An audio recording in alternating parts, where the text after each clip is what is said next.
Hello, ആരാണ്? ചന്ദ്രസേനല്ലേ? അതെ, ഞാൻ ഡെയ്സിയാണ്. ഞാൻ ഫോൺ ചെയ്തപ്പോഴൊക്കെ നിങ്ങൾ ഇങ്ങോട്ട് വരാമെന്ന് പറഞ്ഞിട്ട് കാണാത്തോണ്ട് ഞാൻ അങ്ങോട്ട് വരികയാണ്. വേണ്ട ഡെയ്സി, ഇങ്ങോട്ട് വരണ്ട. ഞാൻ സമയം പോലെ ഡെയ്സി വന്ന് കണ്ടുകൊള്ളാം. നിങ്ങളുടെ സമയം കാത്തിരിക്കേണ്ട ഗതികേട് എനിക്കില്ല. ഞാൻ ആരാണെന്നും എന്തിനാണ് ഇവിടെ വന്നിരിക്കുന്നതെന്നും നിങ്ങൾക്ക് നന്നായിട്ട് അറിയാമല്ലോ. എല്ലാം എനിക്ക് നന്നായിട്ട് അറിയാം. അതുകൊണ്ടല്ലേ ഞാൻ അങ്ങോട്ട് വന്ന് കണ്ടുകൊള്ളാന്ന് പറഞ്ഞത്. നോനു, എന്റെ കയ്യിൽ ഇപ്പോൾ നിങ്ങളുടെ ഫോൺ നമ്പർ മാത്രമേ ഉള്ളൂ. എനിക്ക് നിങ്ങളുടെ വീടൊക്കെ ഒന്ന് കാണണം. ഞാൻ അവിടെ വരുമ്പോൾ നിങ്ങൾ അവിടെ ഉണ്ടായിരുന്നാൽ നിങ്ങൾക്ക് തന്നെയാണ് നല്ലത്. ഓക്കെ? ഹലോ ഹലോ,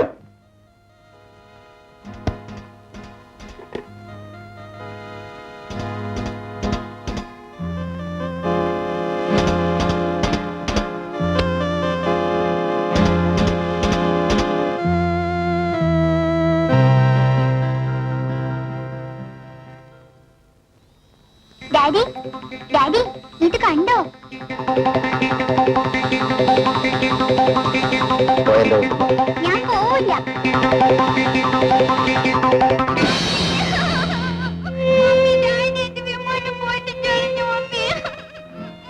മോൻ കരയില്ലേ?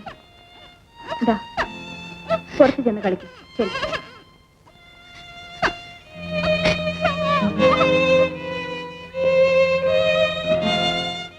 ആരോടുള്ള ദേഷ്യമാണ് കുട്ടിയോട് തീർക്കുന്നത്? ഞാൻ ഗുരുവായൂർ പോയപ്പോ കണ്ടിട്ട് പോയ ആളല്ല, തിരിച്ചു വന്നപ്പോ മുതൽ കാണുന്നത്. നിങ്ങൾക്ക് എന്ത് പറ്റി? എനിക്കൊന്നും പറ്റിയില്ല. ദയവ് ചെയ്ത് നീ എന്നെ ശല്യം ചെയ്യാതിരിക്കെ. ശല്യം ചെയ്യാനല്ല ഞാൻ ഇങ്ങോട്ട് വന്നത്. എനിക്ക് ചില സത്യങ്ങൾ അറിയാം. നീ ഒന്നും അറിയണ്ട. എനിക്കറിയണം. ഞാൻ നിങ്ങളുടെ ഭാര്യയാണ്. ലോകത്തിൽ ആരുടെ മുമ്പിലും തലകുനിക്കാത്ത നിങ്ങൾ ആ കൽക്കത്താക്കാരന്റെ മുമ്പിൽ മുട്ടുകുത്തി പ്രാർത്ഥിക്കുന്നതും പോലീസിനെ ഭയപ്പെടുന്നതും ഞാൻ കണ്ടു. സരസ്വതി, നിങ്ങളുടെ ഗതികേട് കണ്ട് തൊലി പൊള്ളിപ്പോയത് കൊണ്ടാണ് ഞാൻ ചോദിക്കുന്നത്. എന്താണ് സംഭവിച്ചെന്ന് തുറന്നു പറയൂ. ആണുങ്ങൾ സംസാരിക്കുന്നിടത്ത് ഞാൻ വരുന്നത് ശരിയല്ല. അതുകൊണ്ടാണ് എല്ലാം കേട്ടുകൊണ്ട് ഞാൻ മിണ്ടാതെ നിന്നത്. ബിസിനസിന്റെ പിന്നിൽ പല രഹസ്യങ്ങളും ഉണ്ടാവും. പക്ഷെ കയ്യിൽ വിലങ്ങ് വീഴുന്നത് പരസ്യമായിട്ടായിരിക്കും. സരസ്വതി, നിന്നോട് പോകാനാണ് പറഞ്ഞത്. നിങ്ങളെ വിട്ടിട്ട് ഞാൻ എവിടെ പോകാനാണ്? നിങ്ങളുടെ രക്തത്തിൽ ജനിച്ച കുഞ്ഞിന് ഇന്ന് 5 വയസ്സേ ആയുള്ളൂ. അവനൊരു ആൺകുട്ടിയല്ലേ? അവൻ വളരുമ്പോ അവന്റെ അച്ഛനെ കാണാൻ സെൻട്രൽ ജയിലിലേക്ക് പറഞ്ഞേക്കാൻ എനിക്ക് കഴിയില്ല. നീ അതിന് കിടക്കരുത്. അതിനും കടന്ന് അഭിമാനവും കളഞ്ഞ് ജീവിക്കുന്നത് നിങ്ങളാണ്. നിങ്ങൾ എനിക്ക് വേണ്ടി എന്റെ കുഞ്ഞിന് വേണ്ടി ഒന്നും ചെയ്യണ്ട. സ്വസ്ഥതയോട് ജീവിക്കാനുള്ള വക ഈ കുടുംബത്തിനുണ്ട്. ദയവ് ചെയ്ത് നിങ്ങൾ ഇന്നത്തെ ഈ വഴിയിൽ നിന്ന് പിന്തിരിഞ്ഞാൽ പറ്റൂ.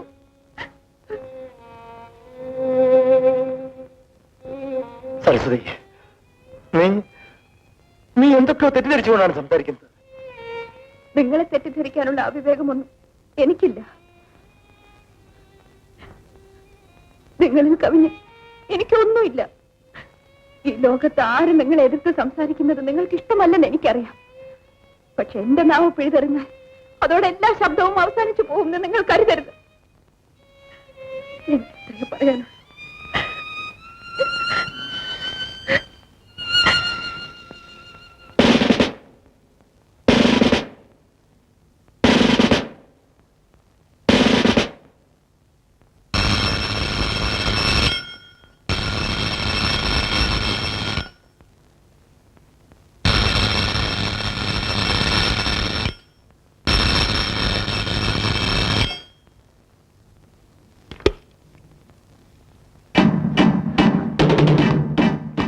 ആരാ? മനസ്സിലായില്ലല്ലോ. മിസ്റ്റർ ചന്ദ്രസേന എവിടെ? അകത്തുണ്ട്. നിങ്ങളാരാണ്? അത് അദ്ദേഹത്തോട് ചോദിച്ചാൽ മതി. Hi, good morning. Good morning.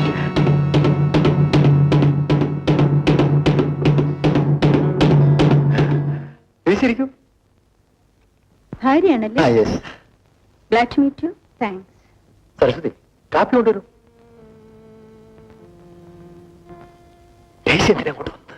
നിങ്ങളുടെ ഭാര്യ തെറ്റിദ്ധരിക്കുന്നു വിചാരിച്ചാണോ ഭയപ്പെടുന്നത്?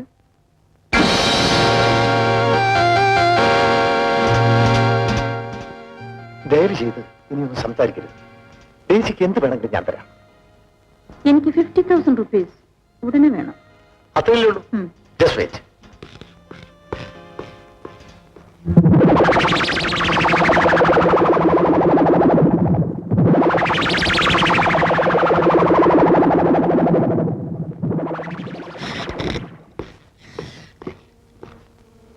താങ്ക്സ്. ഈ ചെക്ക് നോ പ്രോബ്ലം. ഇന്ന് തന്നെ മാറാം.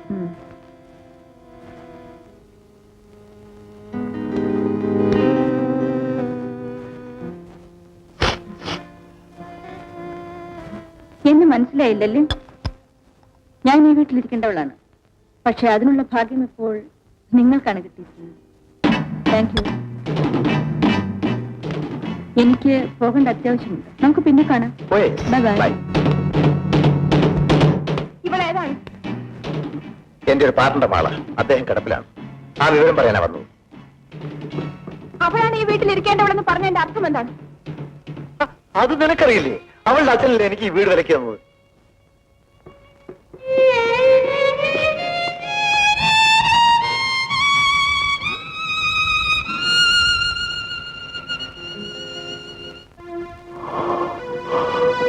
രാഘവ, ഒരു വശത്ത് നാഗേന്ദ്രൻ, മറുവശത്ത് പോലീസ്.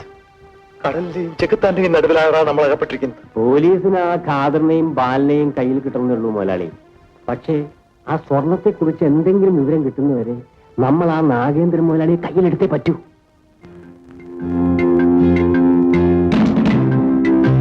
അതിന് ഒരൊറ്റ വഴിയേ ഉള്ളൂ. ആ വഴി ഏതാണെന്ന് എനിക്കറിയാം. പിന്നെ ഒരു കാര്യം, ചന്ദ്രസേന മുതലാളി, നിങ്ങൾ എന്നെ ചതിച്ചാൽ ഞാൻ നിങ്ങളെയും ചതിക്കും. ഡേസിക്ക് ഇതുവരെ എന്നെ മനസ്സിലായില്ലേ? മനസ്സിലാക്കാൻ വേണ്ടിയാണ് ഞാനൊരു കാര്യം പറയാൻ പോകുന്നത്. എന്താണ്? പറയൂ. നിങ്ങളുടെ സ്വത്തിന്റെ പകുതി എനിക്ക് തന്നാൽ ജീവിതകാലം മുഴുവനും ഞാൻ നിങ്ങളോട് ഒന്നിച്ചു കാണും.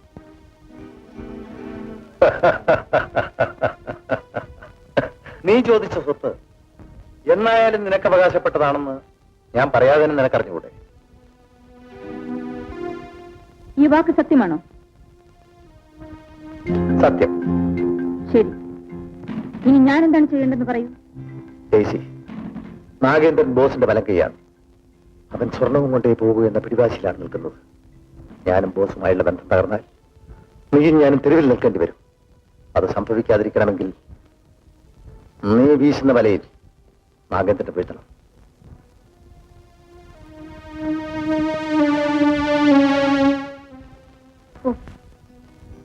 I'll do it.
Excuse me sir.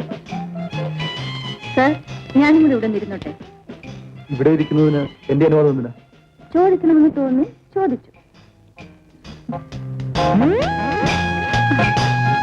Thank you sir. സാറിനെ ഒന്ന് പരിചയപ്പെടാൻ കൂടിയാണ് ഞാൻ ഇങ്ങോട്ട് വന്നത്. എന്തിനാ എന്നെ പരിചയപ്പെടുന്നത്? ഒന്നിനു വേണ്ടിയല്ല. ഫ്രണ്ട്ഷിപ്പിനെ ഏറ്റവും കൂടുതൽ മാനിക്കുന്നവളാണ് ഞാൻ. പ്രത്യേകിച്ച് നാഗേന്ദ്രൻ സാറിനെ പോലുള്ള ഒരാളിന്റെ. എന്റെ പേര് എങ്ങനെ മനസ്സിലായി? സാറിനെ കുറിച്ചുള്ള എല്ലാ വിവരങ്ങളും എനിക്കറിയാം. ഞാൻ ഈ സ്വിമ്മിംഗ് ക്ലബിലെ ലൈഫ് മെമ്പറാണ്. എന്റെ പേര് Daisy. Nice to meet you. Thank you. Sir കൽക്കട്ടയിൽ നിന്ന് ഇവിടെ എത്തിയിരിക്കുന്നത് എന്തിനാണെന്നും എനിക്കറിയാം. I C.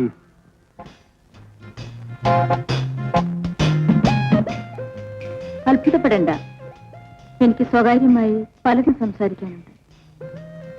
എന്നോടൊത്ത് അല്പസമയം ചിലവഴിച്ചൂടെ? Of course. Why not? Please come.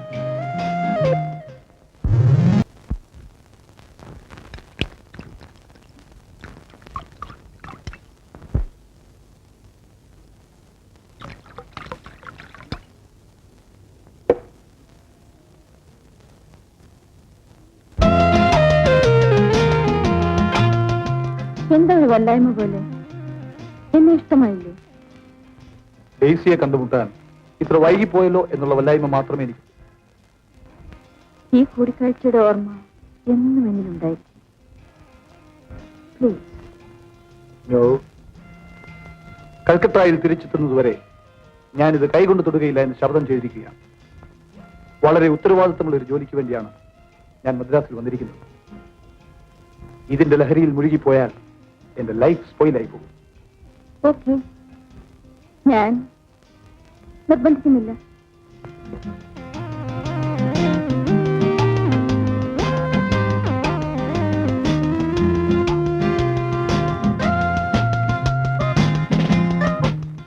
ഞാൻ സന്തോഷത്തോടെ തരുന്നത് ഒന്നും സ്വീകരിക്കില്ലെന്നാണ്. എന്ന് ഞാൻ പറഞ്ഞില്ലല്ലോ. എങ്കിൽ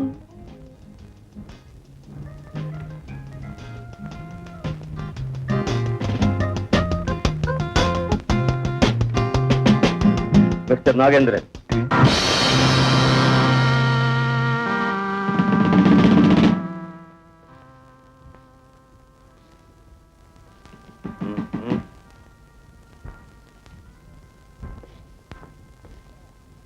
you are under arrest. Sir.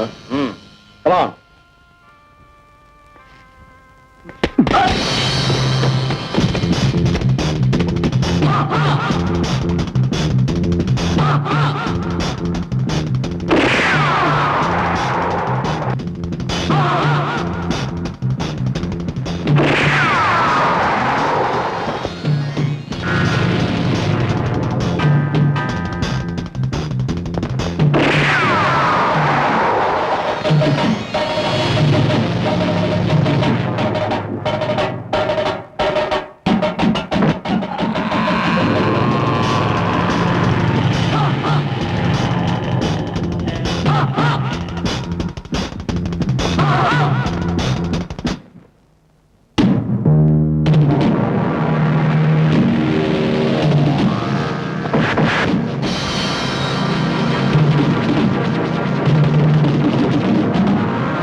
Everson here? അതെ, ഇന്ന് ഈവനിങ്ങിൽ അഡ്വക്കേറ്റിനോട് ഞാൻ വരാൻ പറഞ്ഞിട്ടുണ്ട്. നിങ്ങൾ വന്നാലേ ഡോക്യുമെന്റ്സ് തയ്യാറാക്കാൻ പറ്റും. ഡേസി എന്താ ഇങ്ങനെ ധൃതി പിടിക്കുന്നത്? ഞാൻ ആകെ വെറിയിടാണ്. ഇന്നലെ നാഗേന്ദ്രന്റെ പോലീസ് വളവിന് ശേഷം എനിക്ക് പുറത്തിറങ്ങാൻ നിവൃത്തിയില്ല. ഇന്നലെ പോലീസ് വളഞ്ഞതേ ഉള്ളൂ. ഈവനിങ് 5 o'clock നിങ്ങളിവിടെ വന്നില്ലെങ്കിൽ ആ നിമിഷം നിങ്ങൾ കസ്റ്റഡിയിലായിരിക്കും. ഓർമ്മ വേണം. ഞാൻ വരാം.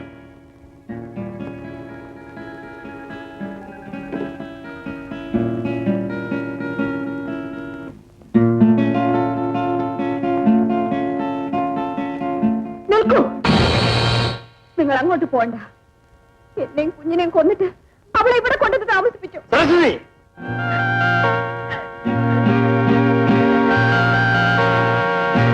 എല്ലാം എനിക്കറിയാം. നിങ്ങൾ സ്വത്തുക്കൾ പങ്കുവെച്ച് കൊടുത്തു. പക്ഷെ എനിക്ക് എന്റെ ഭർത്താവിനെ പങ്കുവെക്കാൻ കഴിയില്ല. നീ എന്നെ ഭ്രാന്ത് പഠിപ്പിക്കരുത്. ഭ്രാന്ത് പിടിച്ചാൽ ചങ്ങലയ്ക്കല. ഇവിടെ ചങ്ങലയ്ക്കല്ലേ ഭ്രാന്ത്? സരസ്വതി, വിവാഹത്തിന് ശേഷം ദേശീയാലയത്തിലും വെപ്പാട്ടിയുടെ വീട്ടിലും കയറി ഇറങ്ങുന്നവരെ പറ്റി കേട്ടിട്ടുണ്ട്. പക്ഷെ അവളെയൊക്കെ വീട്ടിൽ വിളിച്ചു വരുത്തി സ്വന്തം ഭാര്യയെ ബലിയാടാക്കുന്ന തൊലിക്കെട്ടി ഞാൻ ആദ്യമായിട്ടാണ് കണ്ടത്.